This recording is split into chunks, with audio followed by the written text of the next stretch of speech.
Quarterback Tre Ford joins us fresh off signing his 2-year contract with the Hamilton Tiger Cats. Trey, how did this quick free agent process play out for you?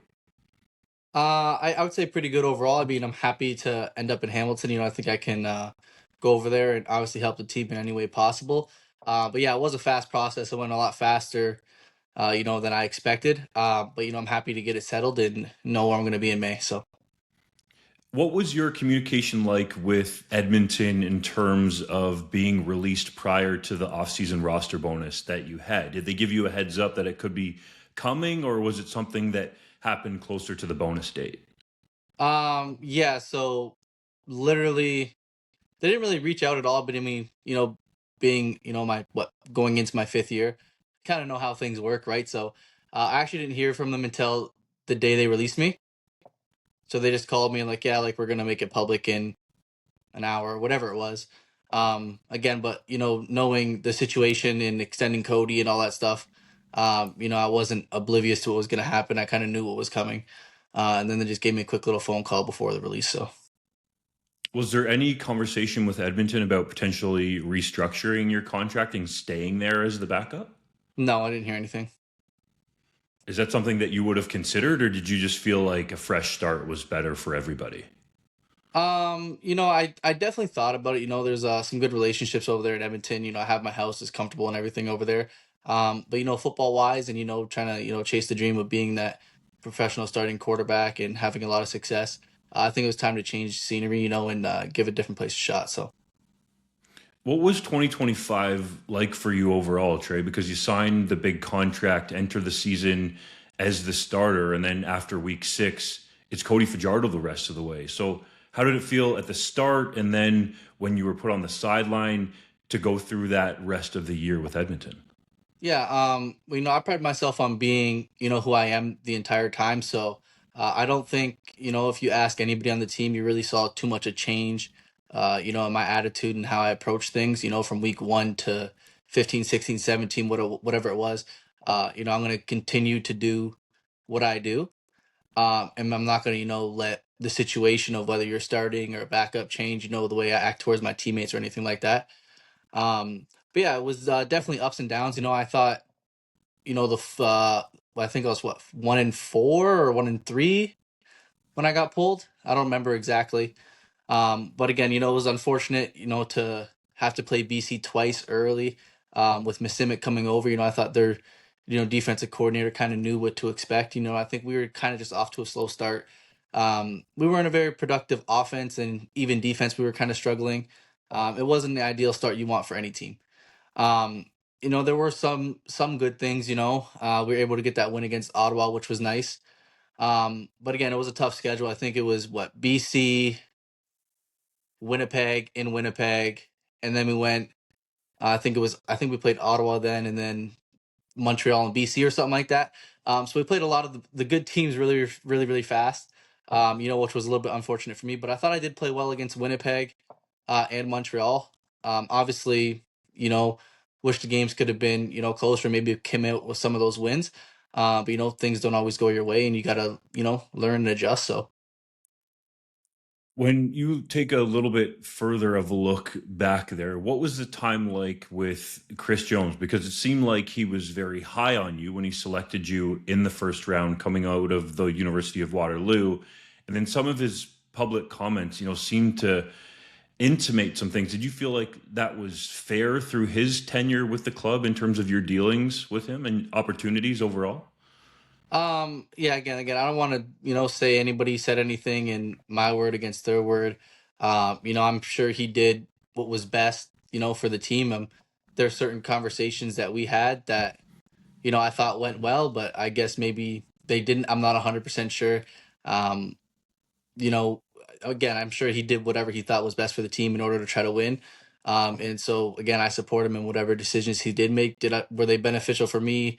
In all situations, no, but nothing's going to be right. It's not about me. It's about the team and trying to, put the team first. When you look back on your time in Edmonton, your first professional team that you were with, what can you take away from it moving forward? There's a lot of things I've seen, different ways, veteran quarterbacks approach the game, which I think is good for me, right? Obviously, having Arbuckle there, seeing how he approaches things, having the chance to work with MBT and now Cody as well.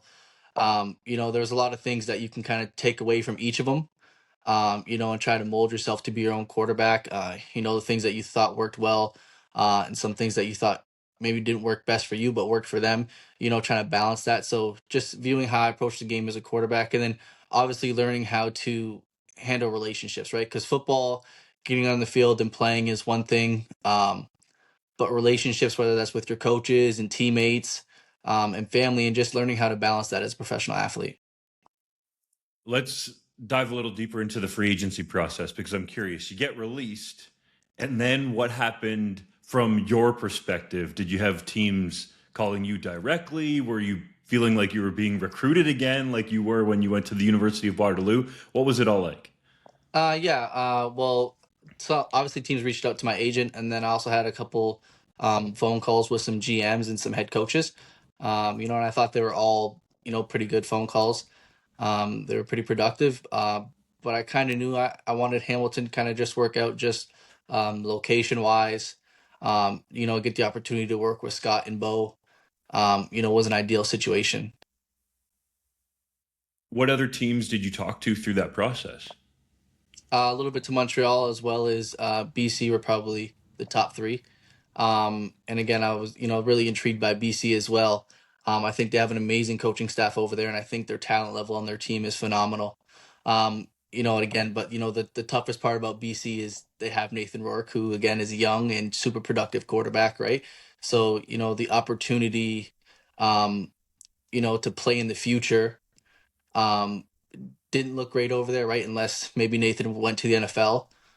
Or again, you don't want to wish it on anybody, but if you had an injury, then yeah, you get the opportunity. But, I feel like it's more beneficial for me to go learn from Bo for a year or two. And, depending on what he decides to do, try to take over the reins from him. Almost a similar situation with Davis Alexander, a young franchise guy. Did you view it similar to BC in terms of that longer term opportunity to play? Yeah, for sure. It was definitely similar, but, I kind of was weighing the options, and I kind of did. I liked BC more than Montreal. And again, I was really just waiting to see what Hamilton was going to say and kind of get that offer. And I knew I was definitely leaning more towards Hamilton. But leading up to free agency, I wasn't sure because obviously they had Bo and they signed Dom Mangala and Frost. I was like, well, they already have three quarterbacks, so not really going to be interested. Um, but then the free agency hit, and I was able to talk to them a bit, and we were able to make something work. And happy to be here. So. Fans hear about the free agency process all the time. I feel like from a high level. But can you take us behind the scenes in as much detail as you would care to share how Hamilton talked to you, recruited you, and ultimately got you to sign on the dotted line? Yeah, I mean, uh, again, it was situation wise. Obviously, the contributing factor of Bo and Scott were huge in the situation. I think Scott's been a guru for quarterback coaching, in his football experience, and then obviously Bo was one of the greatest to ever do it. So just those two by themselves is super incentivizing to go. And then you add that it's close to home. My family and friends can all come watch the game. Is another bonus. And then the third part of that is looking and seeing, oh wow, like again, Bo I think is super productive, but he's getting older, right? At some point he's going to retire unless he plays till he's 50. But getting the chance, to have a fresh start and learn behind a guy like Bo, and then get the opportunity to try to become the next starting quarterback for them is also super incentivizing as well. Did you talk to Scott Milanovich directly in Hamilton prior to signing? Yeah, I talked to him, yeah, as well as Orlando and everything like that. So it was again, it was good to talk to both of them, and obviously had those conversations about wanting to improve and wanting to get better. And Scott told me I got to go compete. Nothing's going to be handed to me. Which I think is the best way to do things. So we're just going to try to go in there in training camp, earn that quarterback two position, and then hopefully when it's my turn to take over and be able to lead Hamilton to a Grey Cup. Was competing the main focus when you talked to Scott Milanovic, or did the conversation go in different ways, perhaps in terms of does he see you as a potential franchise guy there with the Tiger Cats? Yeah, from what I understand, I think he does see me, as a starting quarterback and, being able to take over when Bo is done. But again, like, nothing's gonna be, given to you. You got to go out there, compete, and show improvement. So more experience I can get, the better I can get. And hopefully when that my name is called, I'm ready to take over. So. When you talked with Orlando Steinauer, was he recruiting you to try to come to the Tiger Cats, or what was that conversation like? We actually just had a good little conversation. We kind of talked about a couple different things, talked a little bit about house renovations as well, because he said he's into a little bit of that. But we kind of just talked about the organization, what they believe, how they operate. And there was a lot of things that I was looking for. I'm looking for a team, with great culture, where everybody's bought in and, moving in the same direction. And I feel Hamilton was doing that. You mentioned the house renovations. We'll get back to Hamilton in a second, but I don't know if you've shared it a lot publicly. I know you and Bo Levi Mitchell did a ride along with the CFL that you talked about your Airbnb business. Do you want to share any more about that? Yeah, it's a great business, and honestly, like, it's great for, the CFL. You get, your 6 7 months on, and then you get your 5 6 months off, right? So, obviously you do your training and whatever you got to do, but there's still a lot of time left in the day. Obviously trying to be, a family man and dad, but also trying to get some rentals down. Set yourself up for after football because you only play for so long, right? So having something planned and set after that, I think, is super important. So that's honestly where I put, a lot of my earnings into is, real estate and investing in Airbnb. And then also I enjoy doing the renovations, whether it's electrical, plumbing, flooring, tiling, whatever it is. It's kind of, soothing in a sense, you kind of put some work in, then you see a result, which is nice. So You'll fit right in Hamilton, that blue collar city, man, getting your hands yeah. dirty. Yeah, no, excited to be there. So How many Airbnb properties, ballpark, are we talking that you have on the go? Um, there's two that are up and running fully. I'm finishing up some renovations in Niagara Falls to put another one up, and then we're actually uh currently looking in Hamilton right now for a spot to see what we can do there because it's nice to be able to rent out and then also live in a second unit, so you're not really paying rent or mortgage anywhere. It's kind of being covered by the Airbnb. Airbnb needs to get an advertising deal with you in Canada, man. I feel like it Yeah, could they help need them. to. I'm gonna be a guru. I'm hoping and maybe get like between like 7 or 10 by the time I'm done playing, and then be a full time dad after that. So And a businessman. Don't sell yourself short. That's a great business. In terms of Hamilton, Trey, you talked about Bo Levi Mitchell, Scott Milanovic, Orlando Steinauer. Were there any other factors that really sold you on going there that were the major ones? um honestly, other than those two pieces with Scott and Bo and the potential to play and the fact that it's close to my hometown, those were kind of the three determining factors that you know put Hamilton above the other teams. Um and again, it all happened so fast that I haven't had too much time to think. I got a lot going on right now too. With like, I actually just got in a car accident a couple weeks ago, so I'm trying to get my truck fixed. I'm doing that, and then I was just shooting this egg video for this little advertisement thing, so I'm doing that. And I'm still trying to do rentals, and I got to get plan to go to Hamilton, and just get around there, check out the facility, and do some workouts and stuff down there. So it's a really really busy time right now. Are you okay after the accident? Oh, I'm good, 100%. So Okay, I Ticats drive a truck. fans. The trucks make it better. The trucks make it better, a little bit safer. Fans at Hamilton can breathe a sigh of relief. Trey Ford is a-okay. You can always get another truck. You can't get another Trey Ford, you know? Yeah. So So. you signed in Hamilton. You laid out the reasons as to why it's a multi-year contract. What do you feel like is the upside for your future, Trey? And I'll give the context as an example. Nathan Rourke, Canadian quarterback in the league. There's been a lot of discussion about the evolution of Canadian quarterbacks in the CFL. He is able to put together the best season ever by Canadian quarterback in CFL history, win MLP, win MLC, throw for over 5,000 yards. Do you envision that in your future? Yeah, I think every quarterback should, right? you want to be the best quarterback you can be, and on top of that, you want to be the best quarterback in the league. And if you're a quarterback in the CFL or NFL and you don't have that goal, I think you're probably in the wrong business, right? You want to go out there and you want to be confident in yourself and your abilities that you can lead your team to wins and eventually a Grey Cup. And if you're there for any other reason, I don't think you should be there. Um, but yeah, Nathan's an example of somebody who's done a phenomenal job, right? And I think his path to starting, I think, was really good. Getting the chance to learn behind Riley, I think was ideal, right? And then take over from there. So getting to learn from pretty much a Hall of Famer, right? I don't know if he's been inducted yet, but he's going to be inducted. So getting the chance to learn from him and then, take over his own team. And I thought he did a good job of that. And that's kind of what I'm envisioning over here is, letting Bo have his time and, continue to succeed like he's been doing the last couple years. And then taking over from there. You have a relationship with Bo Levi Mitchell already. When did you first meet, and how has that relationship evolved since then?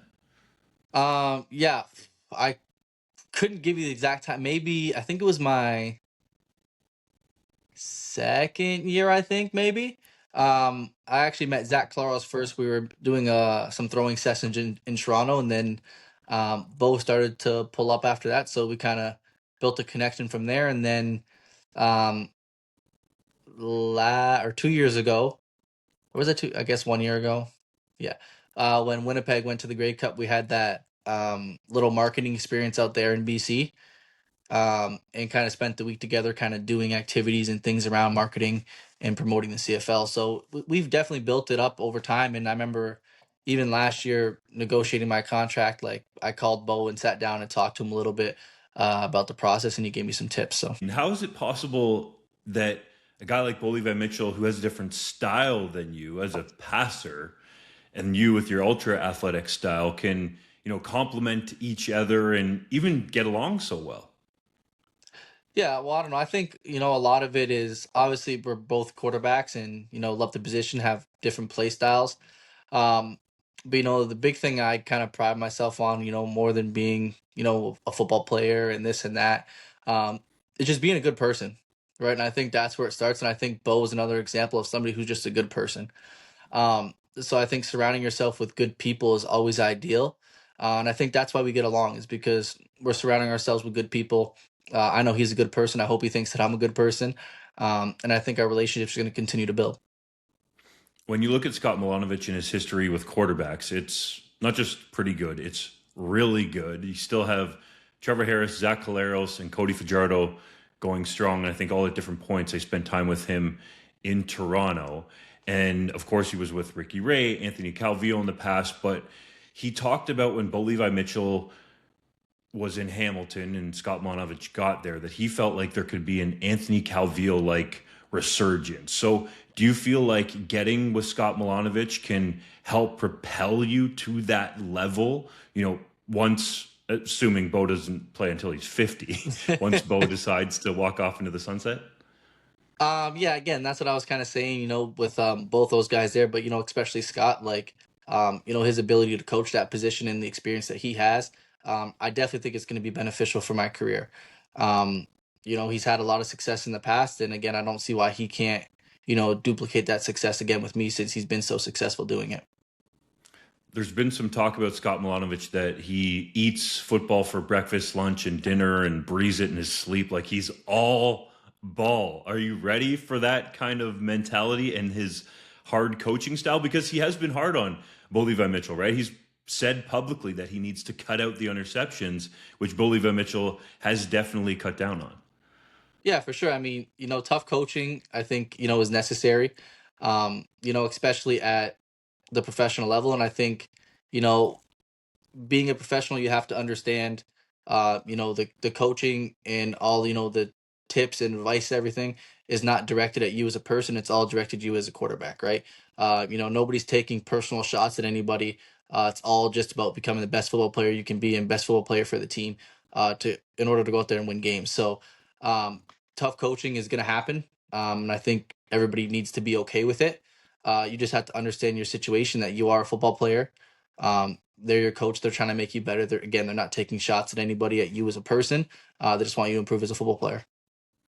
Let's talk Canadian university quarterbacks. And specifically, I want to start with your path, Trey. Did you ever feel like you were fighting a bias against Canadian quarterbacks when you were coming out of the University of Waterloo, especially after winning a Heck Crichton Trophy with the Warriors? I think you feel it a little bit, obviously. Um, I can't. I think maybe Hugo Richard was the quarterback, or before me, or maybe Chris Merchant as well.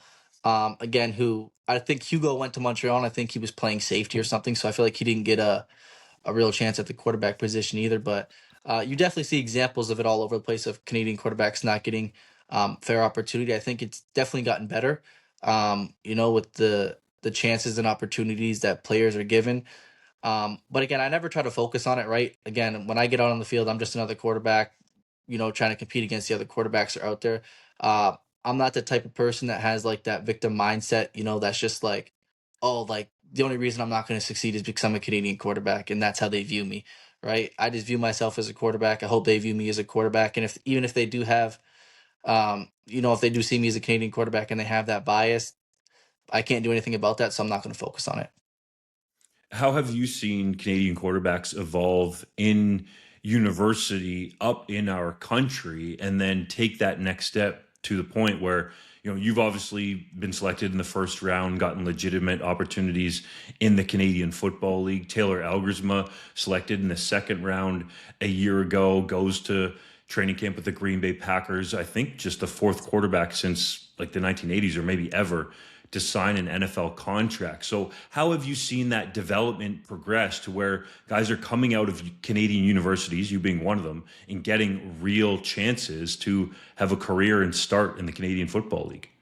Yeah, I think it's definitely gotten better. Like you said, I think Taylor is a prime example of that. Somebody who got the opportunity to play in the Senior Bowl as well. Um, did multiple NFL workouts, was invited to the training camp. And again, I thought he did a good job. Actually, I watched his preseason games, and I thought he balled out. And I was kind of hoping he was actually going to stick in the NFL and get an opportunity. I think he's still kind of chasing that dream right now to go to the NFL. Whether he makes the decision to try another training camp or if he makes the decision to go to Winnipeg. I think looking at his career, it's been successful so far, and I think whatever decision he makes, he's going to continue to have success. He's a great quarterback. I've worked out with him, and I know him as a person. I think he's a great dude. And then even Jonathan Senecal, he got an opportunity last year in Montreal to go compete at the quarterback position, right? Which I think is amazing, right? Compared to going back and looking at Hugo, who kind of got moved to safety and feel like he didn't really get a fair shot at the quarterback position. And again, he was, amazing when he played at Montreal, the university. He had a fantastic career. Um, and again, they got Montreal. I think actually has another guy coming up, the little Pepe or something. I Yeah, watched he's really him. good, Pepe Gonzalez. Yeah, I watched the Vanier Cup. My friend played for Saskatchewan, so I was checking out the game, and he balled out. So he's another guy I think coming up that has an opportunity, to chase the dream of obviously playing in the CFL or NFL. They just have to stick to it. These younger quarterbacks stick to it, and I think myself and Taylor are kind of laying out a path where these younger quarterbacks can have an opportunity and a legitimate chance uh, of being a professional athlete. So.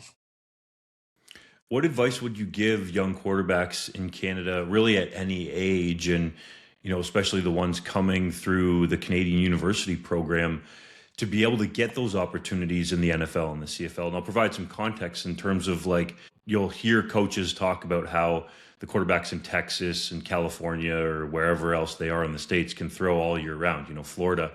But there's ways to get that in Canada. There's more and more domes, especially on Canadian university campuses. So, what would your advice be to those young quarterbacks in Canada? Yeah, I mean, well, obviously, you want to, anytime you can get on the field, you want to take advantage of that fully, especially in the winter, like you're saying. But again, the biggest thing is just self-confidence. Like, throughout my professional CFL career, like, there's been so many situations where you're starting training camp, and you get there and you're looking around the locker room and you're like you're talking to this guy and he's like, yeah, like I went to LSU or I went to Alabama or I went to Florida State, and you're looking, you're like, man, like we're sitting in the same room. You know what I mean? Like, so regardless of where you're coming from, we're sitting in the same room, and then you go out there and you get to see him on the field and you're like, I was like you're Alabama. I was like, not that you're bad, but like I was expecting like this next tier kind of like amazingness. You know what I mean? Like you're about to go out there and do something crazy. And again, it's just everybody's a football player at the end of the day. It's not anybody's better than somebody because you went to this school. You got to step on the field and compete. You know, it doesn't matter if you went to Alabama or LSU or wherever you went. If you line up against, you know, a Canadian receiver, whoever it is, you can still get cooked, right? So be confident in yourself and your abilities, and don't worry about what other people are doing and where they're going or anything like that. Just focus on your path. You're such a natural athlete, Trey, that I'm hesitant to ask you this question, but I'm curious anyways. Did you think that there was a big jump in talent going from the Canadian university level to the CFL, or is that gap perhaps overstated? I would say it's overstated, but again, I think when you obviously look across the league, um, there's some dogs across the league. You know what I mean? Like when you look at like a Kenny Lawler, who I'm excited to play with again, like it's Kenny Lawler, right? And again, there's obviously there's other receivers in the league that are also good, right? Like if you look at Keandre, again, another Hamilton receiver, Keandre, I think he had a phenomenal season, right? And was a top tier receiver. And again, he was a U Sports Canadian receiver, right? So is the gap that big? I don't think it's that big. I think it mostly comes down to opportunity and again, like believing in yourself. And you know, I'm telling you, talk to Keandre, he'll let you know he believes in himself. Definitely, he's University of Guelph guy, so I've heard about the confidence, and he should have it. I mean, Keandre Smith, Adrian Pee Wee Smith's son, I get it, and he's balled out. As Yeah, you said, it's interesting to hear that you feel like the gap isn't that big because I feel like that can, potentially, I don't want to say scare, that's not the right word, but it can create a lot of nervousness and pressure among kids that are coming out of especially yeah, Canadian university schools. So I think for them to hear you saying, "Hey, I've talked to guys from Alabama, LSU, Florida State, and they're not really that much different than us," hits home with them that, hey, you can play with these guys. And then you look at some of the recent examples, Trey, and it's an obvious one to me because he played at my alma mater, but Tavius Robinson goes from playing at the University of Guelph as an OUA All-Star, mhm, heads down to Ole Miss, plays in the SEC, definitely put the work in, but he's not out of place. And if anything, by his time when he was done with the Rebels and getting drafted in the NFL, like he was a physically dominant force in the Southeastern Football Conference, which people would tell you, I don't necessarily think it is right now. The Big Ten might have taken them over, but is among, if not the best conference in the NCAA. So, how important do you think it is for players in Canada to hear that message to drive home the confidence that, hey, yeah, if you get a shot in the CFL, you can compete. You got to be confident and you got to be yeah. prepared, but you can compete. Yeah, 100%. And again, I think Tavius is you know, a prime example of that. And I think he actually I watched a lot of Ravens games this year. I think he probably had his best season you know, out of every season he's had in the NFL, and I think he's going to again play for a long time and have, you know, more successful career. So shout out to him. But yeah, again, like obviously we're talking about that skill gap from U Sports to the CFL. But I think another one to look at too is also the CFL to the NFL. I know we've had a lot of guys, you know, in the past in Edmonton who were in the NFL, right? And you see it every year. You know, a couple weeks ago, CFL guys signing over to the NFL, um, and you know, getting shots over there. The gap again is not as big as people think. You know, from my experience from, you know, the Ravens and you know, even talking to Terrell about his experience with the Packers. Um, Now there's really good players, right? There's going to be really good players in the NFL and CFL. When it's Aaron Donald, you know it's Aaron Donald, right? But again, like not every defensive lineman is Aaron Donald, right? So um, it's separating you know, the superstars from the NFL, from the average NFL player, and you know, comparing them, you know, to the CFL, right? So I think the skill gap, you know, in all these situations, is smaller than people think, because a lot of people only look at the superstars, right? So I think that's kind of, you know, where the biggest gap is in the superstars. Um, but again, superstars are superstars. There's only going to be so many superstars, and there's still, you know, other positions that need to be played, right? And obviously, does everybody dream of being a superstar?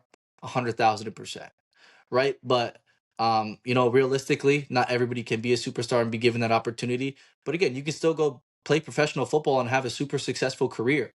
You know, and I think that's why O linemen get a lot of love. Obviously, there's some superstar O linemen, but O linemen, you know, are guys that aren't in the limelight. They just kind of go in and do their thing for X amount of years, and then you look at the NFL Hall of Fame, and it's like this guy played 14 years, right? And did he have any 1,000-yard receiving seasons or run for 20 touchdowns? No. He was just really good at his position and super productive. So You were in rookie minicamp, I believe, with the Baltimore Ravens. Is that right? yeah, yeah. What was that experience like being in an NFL building? And I don't know, did you get a chance to shake hands with Lamar Jackson or see him at all during your time there or not? No, Lamar wasn't at rookie camp, but did get to meet um, a couple really good players there. Isaiah Likely was there, the tight end. Kyle Hamilton was there. He was in that draft year as well. And then I'm forgetting the center's name, but he Lindenberg, the center. It was Linden something. Again, I think those were the first. They were both first round selections. Kyle Hamilton in the center, and again, like ball players, right? And I think they're having super successful NFL careers right now too. Um, and I think Isaiah Likely was somebody who got picked in the later rounds, but again, um, wasn't a superstar going in by any means, but did a great job in rookie camp and then training camp, and got the opportunity to make some plays in the regular season and playoffs, and now he has a really successful career. So Indeed, man. Those are some ballers that you listed off. It's crazy to think that you were on the same field as Kyle Hamilton, but as you've talked about, if you have the confidence you can get there, it's not necessarily that big of a jump, right? yeah, no, 100%. So When you look at your sort of next few months getting ready for training camp in Hamilton at McMaster University, what's on the schedule for you, Trey, to be ready for the 2026 CFL season? just gonna continue, doing what I'm doing. Try to take advantage of the field house in Waterloo, because they got the big indoor, and there's always receivers there that are willing to catch. Then I'm gonna stop by the facility. I'm hoping between 2 to 4 times a week, to kind of put some work in over there. And then also try to still continue to finish up some house renovations here and there. Um, it's not a pressing matter, but I enjoy doing it, and it's something that's productive. So I'm going to continue doing that, and then being a dad as well. So those are the kind of things I'm looking forward to in the next couple months before the season starts. Because once the season starts, it's all football. When you say facility, you mean the Tiger Cast facility, correct? Yeah, yeah. And then you've mentioned your family a couple times now. For people who don't know, Trey, share how many kids you have, how old they are, and all that good stuff. Yeah, I got two daughters. Aeneas is my oldest daughter. She's 3.